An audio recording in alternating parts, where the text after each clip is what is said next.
Sabi ni Ma'am Josephine, why are Lacson and Pangilinan against Marcoleta? Ay di namamangka? Sino bang kinakampihan nila? Ma'am, kailan mo ba naman inisip na may kinakampihan na maayos itong dalawang to? They're for themselves. Sometimes si Senator Lacson has good ideas, but sometimes, hindi rin. Ilang beses yan umasa na magpresidente siya. Pangilinan, papayag ba naman sila na maging bida si Senator Marcoleta? Siyempre hindi. Di ba? Kasi umaasa yung mga yan for higher office. So bakit sila papayag na si Senator Marcoleta gets all the glory?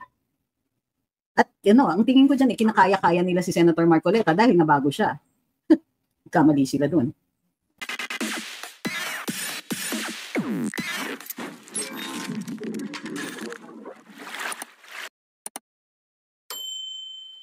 Sabi ni Ma'am Melanie, kaya in-announce ni BBM ang mga tiwaling contractors para makapaghandang i-secure mga pera para paimbestigahan man, wala namang mananagot. Sabi ni Miss Shelley, hindi kaya nakita. Thank you kay Sir Bench. Miss Shelley, hindi ko po nakita yung first part ng katanungan ninyo. Sa pag-aakalang dami ng alaga niya. Ano yun? Thank you kay Bench McNabs. Daming padala. Maraming salamat po. Sabi ni Ras, sana pag napaupo si VP, mabawi na mga ninakaw ng mga yan. Alam niyo kung gaano katagal bago nabawi natin yung mga nasa Switzerland na yun talaga may ebidensya na na kanila yun? Tagal. Sabi ni Homer, sigurado tayong gusto pa natin hintayin ng 2028. Parang sure kayo na bababa siya sa 2028. Sa pa yan. Sa pang ano na yan. Sabi ni Ma'am Joan, si Lacson nga ang author ng liquidation by certification eh.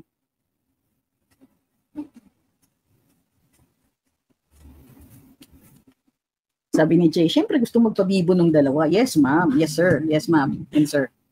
Dalawa ka, di ba? Ma'am, huwag kayong mag-iisip na itong mga to ay totoong yung may talagang care for the country. Hindi naman po ganyan. Alam mo naman, yan si Kiko, matagal na yung namumuliti ka sa UP pa lang.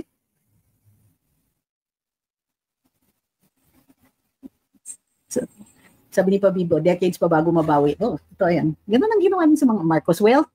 O syempre, dami nilang abogado, daming daming sumasalag. Ang daming delays, ang hirap maghanap ng ebidensya. Syempre, kailangan ng due process eh. Yung iba nagsitakbuhan. Yung iba nag-bribe na lang ng mga investigador. The time to do it is now. Kaso, ang ginagawa talaga ni BBM, he's making it impossible for us to be able to go after them. And especially pag 2028 na, papahirapan nila talaga. So ito na lang para sa akin tuloy yung mga yung mga kaso laban sa kanila, pero wag na natin paupuin sa makatakbo pa uli yung mga yan.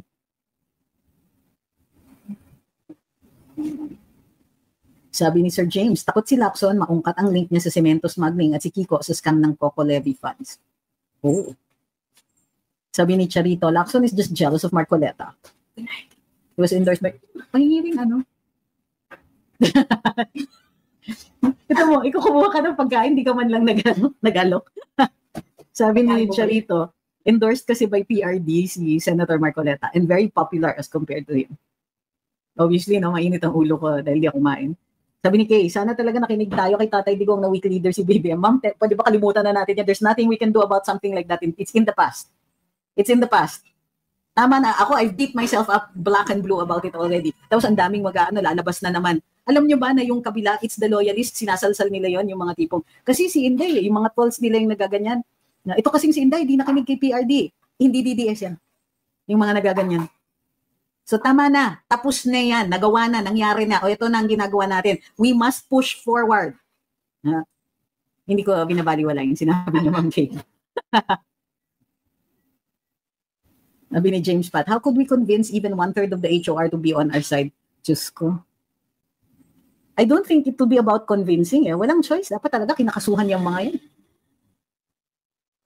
Saan si Serb? Serb, hanap ka dito. Where are all the cats? And Serb? Beans. Dinner? Eli. No, sleep. Everybody's asking. No, Eli. Where's Eli? Eli. Where's Mimo? Gutom na yan eh. Si Mimo. Nibs! Mimo! Where's Serb? Sorry may nagre-request ng Serb sighting eh. Making his round. Umikot. Nag-inspect. Okay. Sabi ni Maya, sayang naman ang momentum. Tara na bayang ko, di na ito madadaan sa resilience lang. Totoo yan. Pero, kailangan natin palipasin yung baha. Palagay ko, kaya okay lang sa kanila itong mga flood control lang ano nila eh. Ang ang inaano nila, pinaplunder nila yung flood control. Kasi okay lang sa kanila na binabaha tayo, walang nakakapag-rally pag may baha eh. Sabi ni Ras, dinilay talaga mapanakit ng mga kawatan para maitago ang mga pera. Wala nang mababawi, kakaawa din magiging next president, VP, baon sa utang ng Pilipinas. Sabi ni Cloud, si Cerberus, ang fierce ng name, pero super sweet. Well, totoo din naman yan, super duper duper sweet. Wala naman kasi siya sa attack mode eh. Thank you. Do we have cooks here? Thank you. Wala. Ha? Bibili mo akong Coke Zero. Girl! Kailan? Girl! Pinanganak kita, girl. Sabi ni Noy P, isa lang makakapagpatino dyan sa mga kongresista na yan, yung nangyari sa Entablados sa nung araw, pero sa batasan na. Bukas pa 7-Eleven. Sabi ni James, palipasin ang new normal na baha. Kasar. Di ba? Hindi tayo makapag-rally din kasi baha. Tsakin itong mga to. Sorry. Ay, mainit pa. Yeah, I did. Sabi ni Allen, di daw po kukuhaning head si Mayor Magalong kasi palabas lang lahat. Madadamay kadugo niya. Nasa 10% lang yata masosolve ito. Kaya nga daw po na mga anak ng contractors ang bida ngayon para doon ang focus. Di ba? Kain tayo. Kailangan ko kasi uminom ng gamot.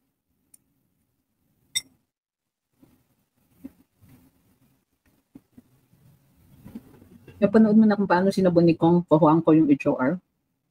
Which Kohuang ko? Sorry po, makain ako na. Diyos ko, nakakahiya sa inyo.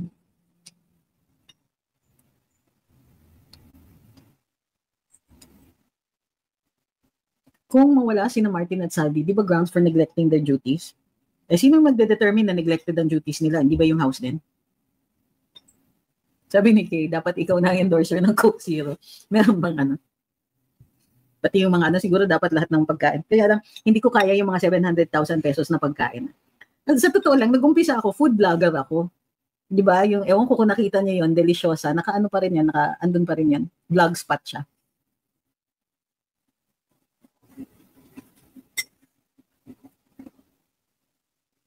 Kinis ng face na naka-makeup ako. Anong midnight snack ko? Ano, yung, ano ba ito, all meat pasta ng ano, ng SNR. Ito yung timpla na gusto ko eh. I like tomato-based na pagkain. Yung tomato-based na, yung mga pasta dishes. Ayoko ng mga cream-based, yung mga ganon. So, namimiss ko yung food vlogging sa totoo lang. Kasi may kasama pang history, may mga kasamang kwento ng lola ko, ganon.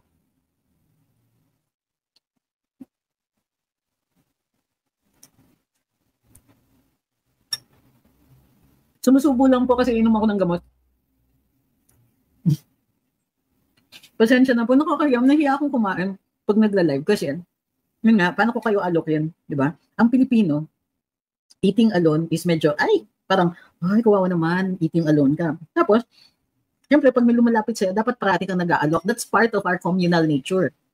Ang pagkain is a social event. So,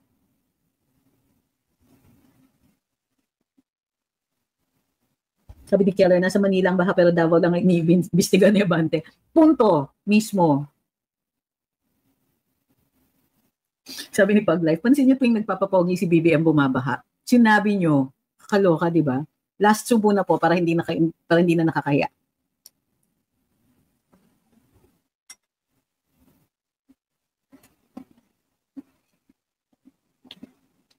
Ang daming mga ano. Di ba, tomato-based pasta is the best. Of course, okay din naman yung mga pesto and all that. Pero, I'm not a fan of carbonara. For some reason, I mean, I'll eat it. And of course, there are people who do it really well. But, tingin ko, tomato-based pasta.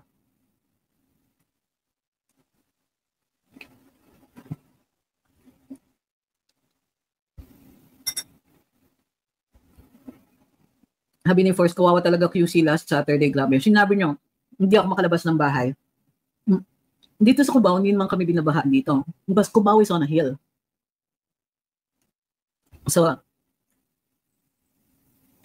but everywhere else, Diyos ko, ewan ko ba? Ay, iba. Meron kayong cat sighting in a little while. Nasaan si Sir? Hindi ko nag-iimbestiga. Baka na kay Ahmed yata si Sir.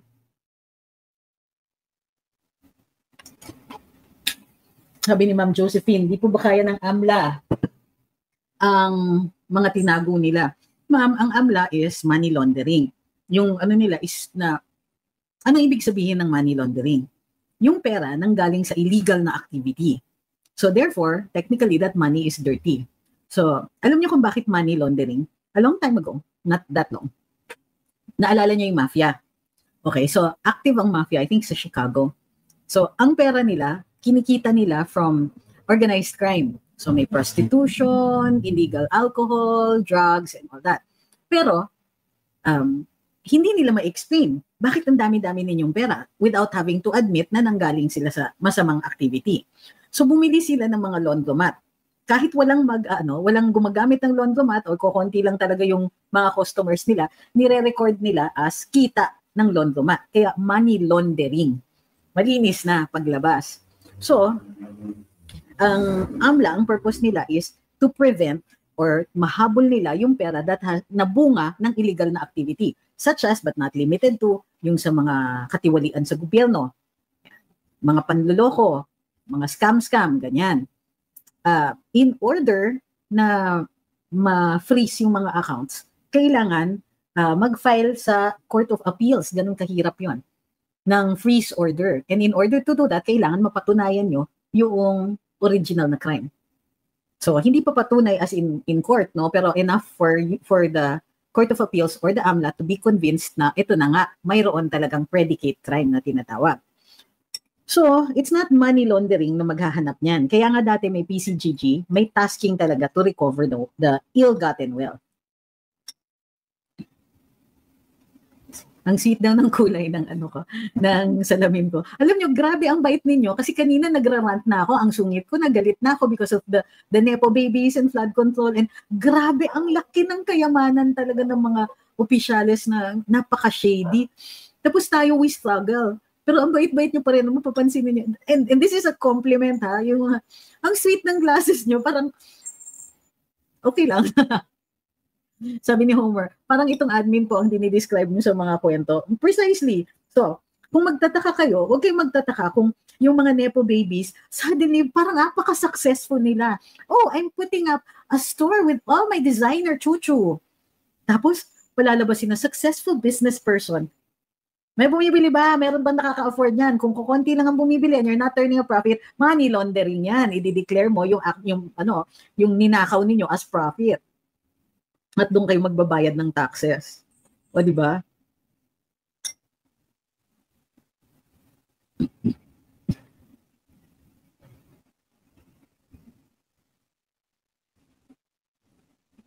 Kahit mag-resign, dapat kasuhan ang mga may sala. Hindi ba ganun? Oo naman. Kasi iba naman yung admin case sa criminal case.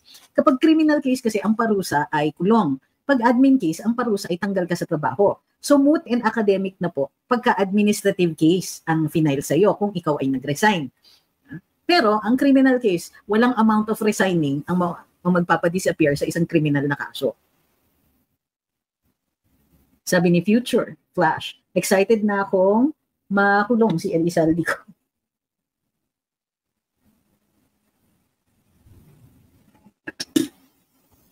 Ininom ko na yung tsaa kasi lumalamig na.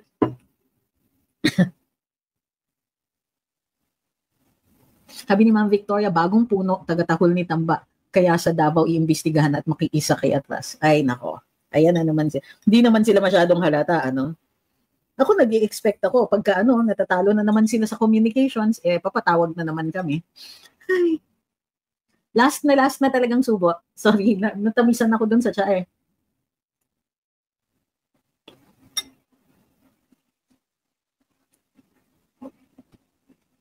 Okay na. Sorry, ang dami ko pang pagkain na hindi ko makain. Kasi nahihiya ako. Sabi ni Kid, naalala ko tuloy yung Baguio Longganisa pasta na kinain ko sa Baguio. Tomato-based din yon, pero ang spicy ng longganisa. O, di ba? Hi kay Ian Paul.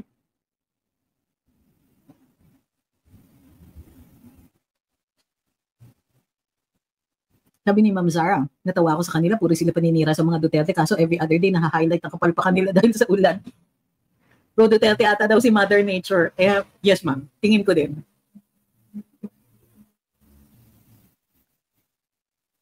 Ba't yung Axel yun scammer? Sir, hindi ko talaga alam kung sino yung pinag-uusapan na yung Axel na yan. Sabi ni James, how can you trust the PCGG if it is presidential and it was moved to be abolished by guess who, the HOR, at lipat sa DOJ? Kanino kay Remulla? Kay Remulla, the same one applying for OMB. Yan na nga eh. Mismo.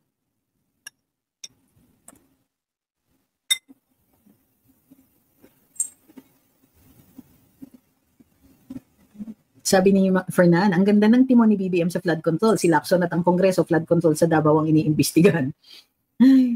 Ma'am Michelle says, si Lenny Robredo po sobrang mamahalin din ng gamit tapos lahat ng anak sa abroad nag-aral. Hindi po ba questionable din yung sila? Pwede, although ang claim niya is scholar yung mga anak niya. Pero yung sa damit niya, hindi ba kinwestiyon din namin yan? Kaya lang alam niya naman si PRD nun. Sabi niya, huwag niya nang guluhin masyado si Lenny at na-elect yan.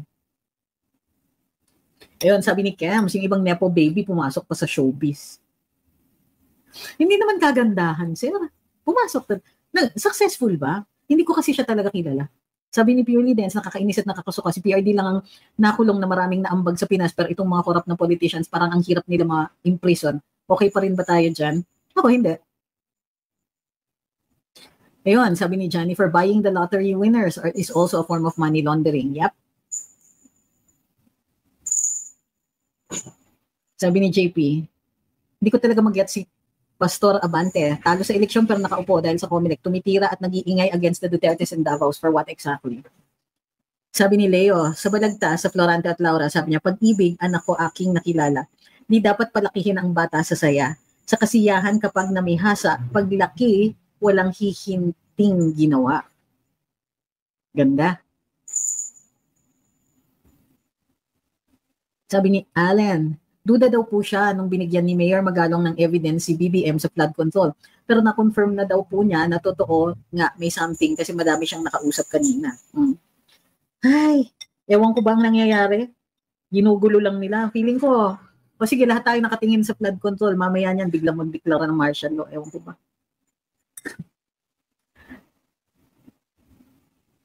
Sabi ni Kiams, hindi naman po talaga kilala yung mga nepo babies not until bumulusok ang issue ng flood control. Hello po, attorney. Not sure kung na-discuss na ito, pero mababawi pa ba? Na-discuss na po. Adniel says, good evening, parang nahiwagahan ako sa pagsibak ni Bunoan. Parang ayaw nilang may ibubunyag si Bunoan if he remains in office. Hindi, sir? Nire-rescue nila. Nire-rescue nila yan. Makatakbo pa.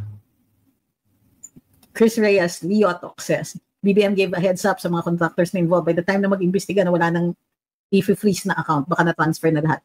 Same sa Pogo before, nag-declare na wala ng Pogo after a month bago naglabas ng EO. Ayun. So ayan, marami. Hindi ba nakakasuya, nakakapagod din. So, pero ayoko kasing gamitin yung nakakapagod na kasi na ganito. Kasi pag tayo nagsabi, pagod na tayo, ayaw na natin dumaban, all that, they'll do worse to us. Kita nyo yung nakawan na nangyayari? Lalala pa yan. Akala ko dati walang ilalala. Mukhang kaya pa pala nilang palalain pa. Pag wala na tayong pakialam, we don't care, naku, magsasaya, magdiwang yung mga yan. So, hindi tayo pwedeng hindi yung tumigil na lang tayo, hindi pwede. So, tingnan natin kung may mga activities na nakaline na para may pagkakataon tayo ipakita yung galit natin kasi nakakagalit na talaga to, sobra na eh. Sobra na talaga. Actually, sa totoo lang, matagal nang sobra na. Tignan nyo nga yung sa ayuda pa lang eh. Sa mga foreign trips pa lang eh. Dapat galit na tayo nun. Dito, sa mga ginawa niyang pagpasok sa panggulo ng foreign policy natin. Ayan na naman. Sabi ni Kid, pag may kapalpakan na nangyayari sa BBM admin, Duterte nakikita, Duterte nasisisi, Duterte lagi may kasalanan. Sabi ni Marx, ngayon ko lang napagtanto, genius yung footbridge na project ng MMDA EDSA, yung super taas. Lubog na Pinas, makakatawid ka pa rin ng EDSA. Yun ang actually, yun ang, ba yun? Baka yun ang gamitin nilang shelter, secondary shelter. Sabi ni James, okay, sana daw si Vince Dizon, kaso he's under BBM. I can't help but doubt. Sayang talaga. Hope he does his job well. Hindi ako naniniwala. Hindi ako naniniwala na, the rot is in the administration. You put good people in a rotten administration, magkakahawakan lang yan.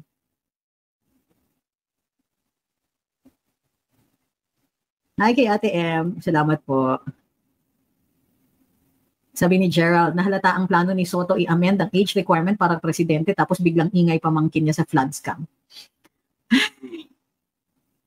Hi kay Jumbo.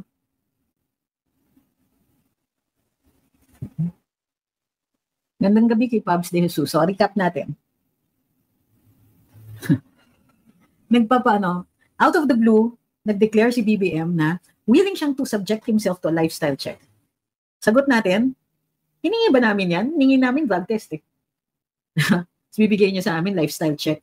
Che, alam naman natin na hindi marangya ang buhay niyo. Alam namin mayaman ka, kaduda-duda nga kung saan galing yung yaman ninyo. Gayon pa man, itong lifestyle ninyo, current lifestyle ninyo, lahat naman binabayaran ng gobyerno. Pagkain ninyo, pati helicopter trips ninyo to wherever, pati punta ninyo kung saan-saan, lahat yan binabayaran ng gobyerno. So, ano naman na makahanap sa lifestyle check sa inyo? Di ba?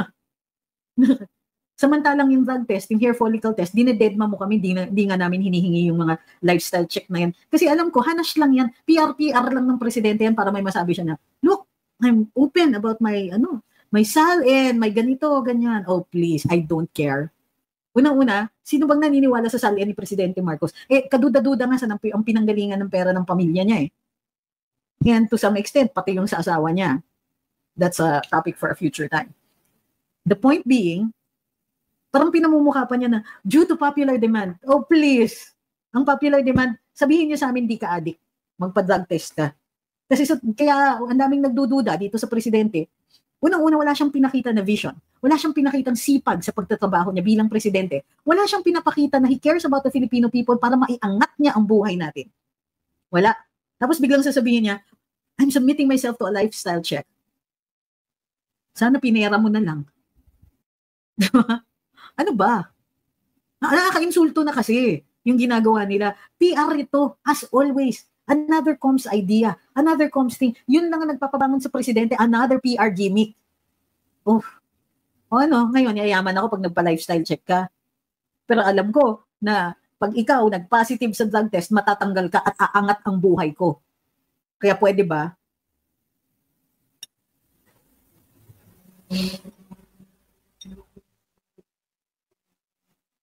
Sabi ni JP, start pa lang ng admin niya, pati PNP gusto ipa-decriminalize ang drugs. We were like, what the F?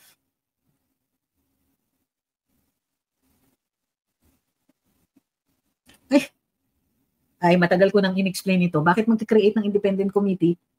May Senate Blue Ribbon naman. Unang-una, ang Senate Blue Ribbon is an inquiry in aid of legislation. Hindi yan hukuman. Walang mahahanap na guilty o innocent dyan. Ito ay mag-iimbestiga lang, tinitignan kung ano yung mga ginagawa para mahigpitan ang batas.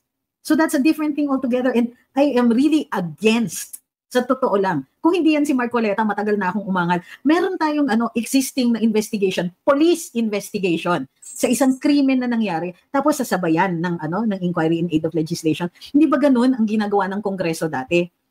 Ngayon, hindi ako makareklamo because it's Kong Marcoleta. He knows exactly kung ano yung boundaries niya at alam natin na mabilis siyang matatapos at i-forward ang findings doon sa OMB para doon sa susunod na step ng investigation. But the Senate or the House inquiries in aid of legislation are not in any way, shape, or form supposed to be investigating a criminal act.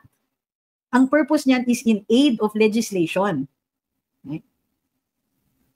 So matagal na pong advokasya dito sa Luminous na ilabas 'yan. Na kung mayroon din kaya pwede si Kong Marcoleta dahil nauna siya before the criminal investigation happened or is they're still organizing it. Ang totoo niyan, may police, may NBI, may OMB, lahat 'yan pwedeng mag-imbestiga. Pero yung investigation is in aid of legislation pag sa Senate at saka dun sa House. So kahit nga ang House, pwede pang sumabay yan.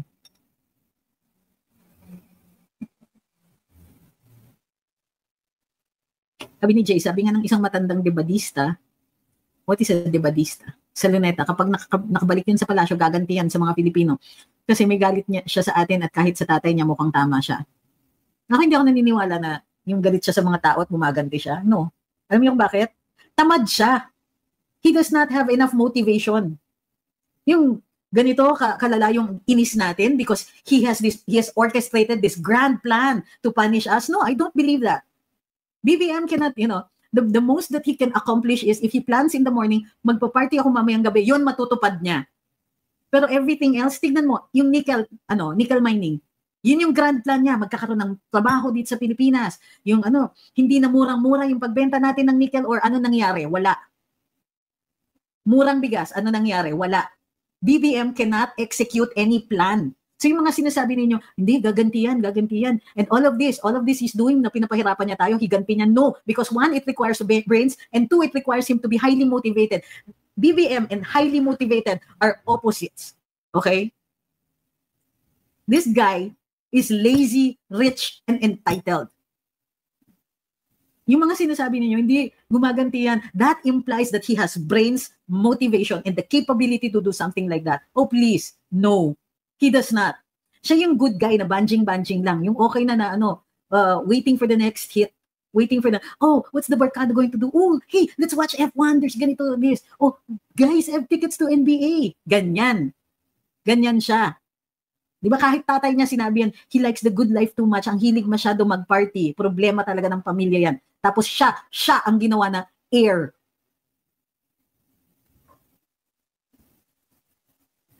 So, no. Kasi daw nung nasa Hawaii sila, panay ang mura niya sa mga Pinoy English words. O ngayon, di ba?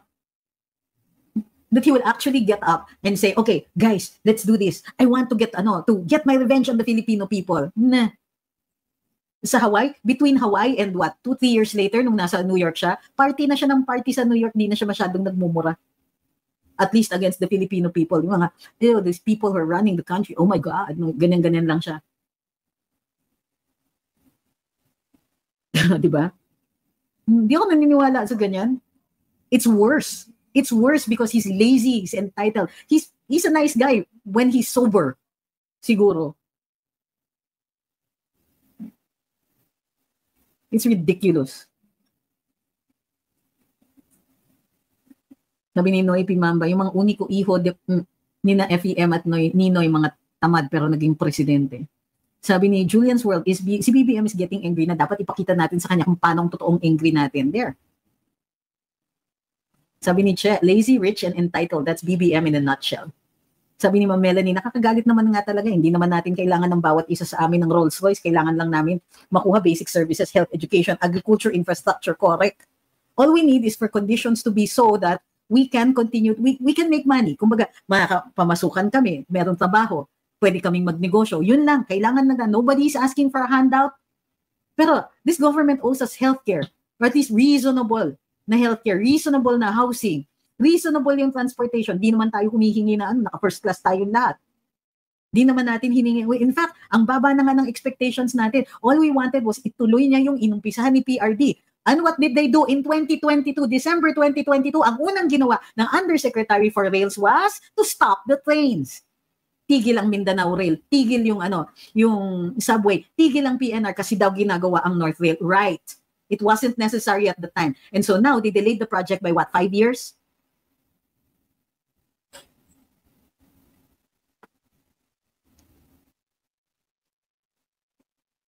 Naniniwala na yung ganyan, galit, maghihigante. That implies that he could actually get up in the morning to complete a plan. Hindi department yan, sabi ni Eloa, tinibag yung anti-corruption department. It's only a presidential commission.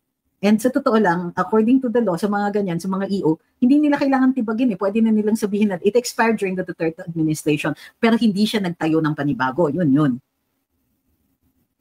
So magtataka ka, hindi naman niya ginawang priority yung pag-iimbestiga sa corruption eh. Tapos ngayon, suddenly, nagugulat siya na may corruption. Ano ba?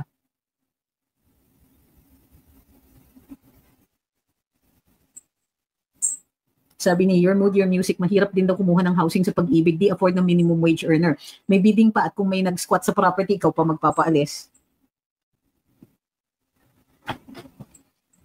Sabi ni Ino, 2.5 years na lang, kaya pa natin yan. Sana naman bumaba siya sa 2028. Alam nyo, sir, hope is not a strategy. Ano yung sana-sana na yan? Sana hindi siya tumuloy. Sana hindi niya gawan ng paraan para makaupo pa rin sila. Sana hindi si Tambi ang manalo sa 2028. Hindi sinasana yung mga pinaplano yan.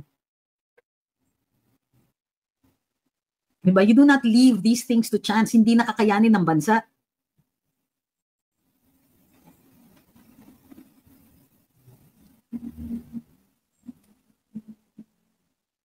Focus lang kasi siya sa Maharlika Investment Fund daw. Yeah, at walang kabali-balita tungkol doon. Anong pagka-focus? Gastusin o investin?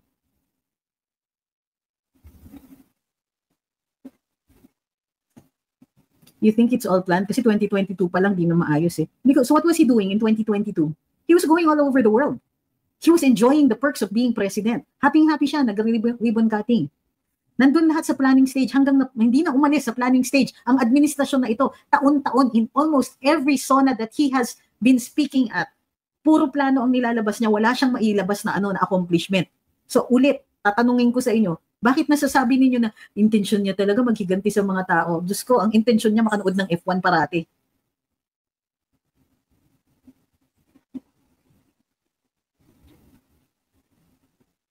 Sabi ni Aris, kaparehas ni BBM yung mga batang anak ng mga mayaman na contractor. Ganyan na ganyan sila. Yun, sabi ni Mood Your Music, 3 years planning stage. Asahan mo, aabot pa ng 4 years yan. We plan. Che, di ba? Plano ka na naman dyan. I think it's really, this is a ridiculous administration. Ano yung F1? Yung karera nung saan-saan. All over the world yun eh. Palipat-lipat yun ng lugar. Thank you kay anak na babae ng Zion. Kay Under. Maganti sa mga Pinoy. Diyos ko, tamad-tamad nun. It's more like, kung gumaganti man siya, o sige, sabihin na natin seryosohin ko yung teorya na yan. Kung gumaganti man siya, it's more like, I'll just give projects to my friends. Kasi, they're going to get rich. And I don't mind if my friends get rich, but I don't want the other Filipinos to get rich because they made us leave the country in 86. Something like that. Yun na yun. Pero yung sabihin niyo may grand plan siya, tapos pinagpaplanuhan yan, tapos ito, nandito na tayo sa phase 1, tapos na tayo sa phase 1, yung mga ganyan. Asa pa tayo.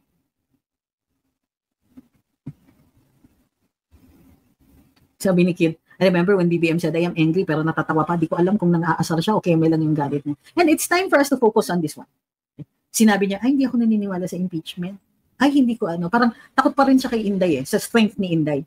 Pero willing siya na si Sec Boying ang maging ombudsman. Tapos ang purpose tirahin si VP Inday o kaya kasuhan ng kasuhan tapos madaliin para disqualified siya sa 2028. Yun yung tingin ko papunta yan dyan para kung sino man yung susunod, it won't be Inday. Labanan yan. Hindi ko kaya, at sa totoo lang, ewan ko sa inyo, pero the way it's shaping up, hindi talaga sila nagbabago ng isip nila na ituloy-tuloy, that they continue to hold on to power. Yan talaga ang nila. They want 20 years again or more.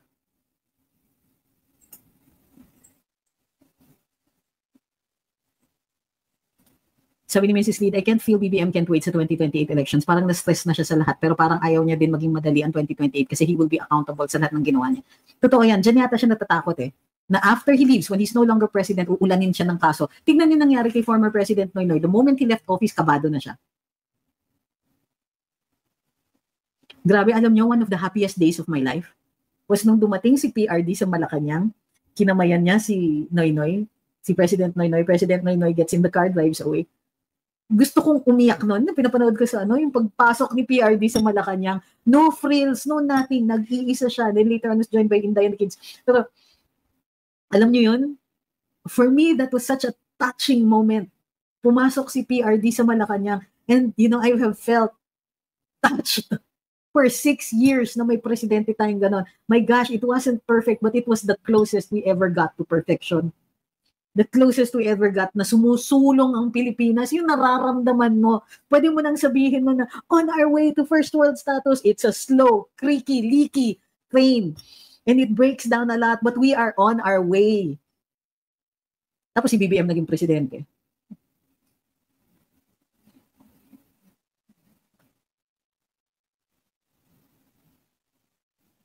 Sabi ni Team Sisters, I felt safe when PRD was president. I actually felt safe when he was here in the country. Now, I don't know where we're heading. And I keep reliving in my head that moment when PRD shook the hand of Pinoy, chatted a little, and then entered Malacanang. Tulo talaga yung luha ko. Ngayon talaga, makita ko lang umalis si BBM sa Malacanang. I will breathe a sigh of relief pagka si Inday na yung papasok ng Malacanang. In my head, bababa si Inday sa sasakyan, BBM will meet her, they'll shake hands, hindi siya papansinin ni Inday. And she will just turn her back on him and she will walk into Malacanang while he leaves. Si PRD kasi, nagbabay pa siya kay Noy Noy.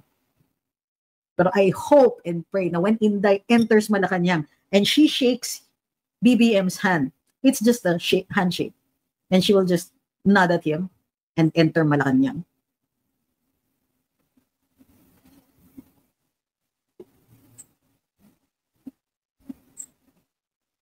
So, maraming salamat sa lahat ng sumubaybay. That's what I'm holding on to. That is what I am hoping for, praying for, and fighting for. I will not let anybody try to destroy VP Inday's name. I will fight off anybody who will try to smear campaign our candidate for president. I will fight them. And I will fight hard.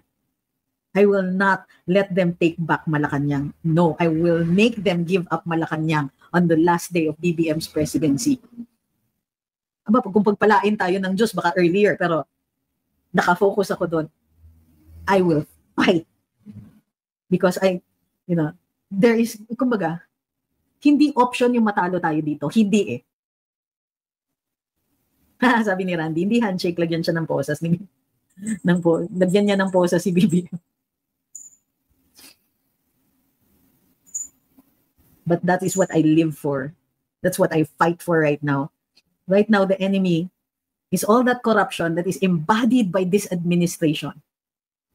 Yung mga Disney princesses yung mga Nepo babies na yan are a symptom of just how far we have fallen.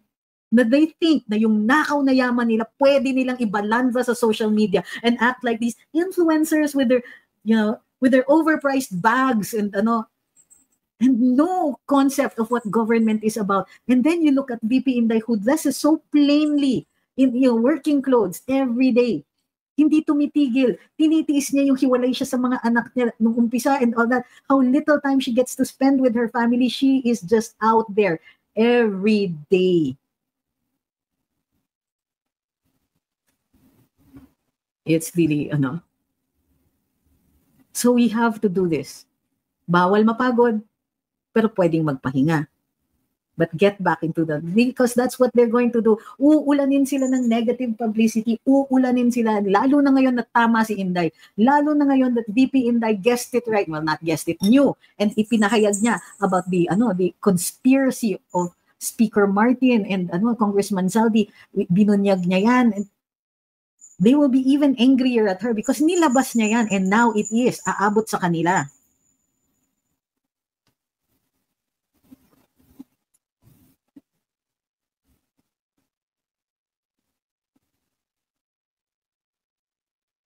So,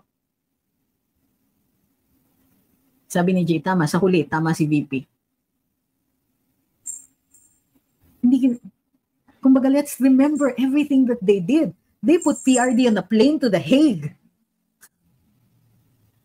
And then they're teaching people to say, may kaso. Wala nga pre-trial. Dumating si PRD in The Hague. Pre-trial, he did not have to be there. He did not have to be detained, and yet they did it to him.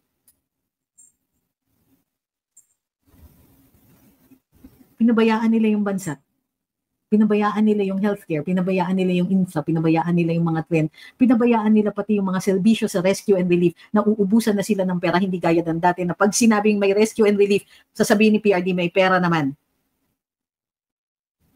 Sinira nila, dinerail nila yung progress natin. So, singilin natin sila.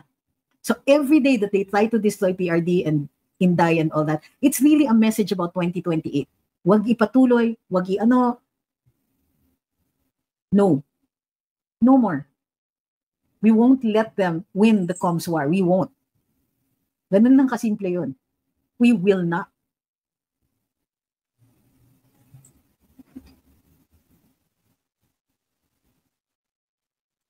So maraming salamat sa pagsubaybay sa live natin ngayong araw na ito. Maraming salamat sa kay Ma'am Ninita, kay Ma'am Imelda, kay Gear Falcon, at saka kay Ate M. Dito, thank you kay Yet02. Sa lahat ng gifters dito, thank you kay Drensky, kay MK101, kay Pabs De Jesus, kay Yeto, kay Bernie LPT, kay anak na babae, kay Ian Paul, kay Drensky.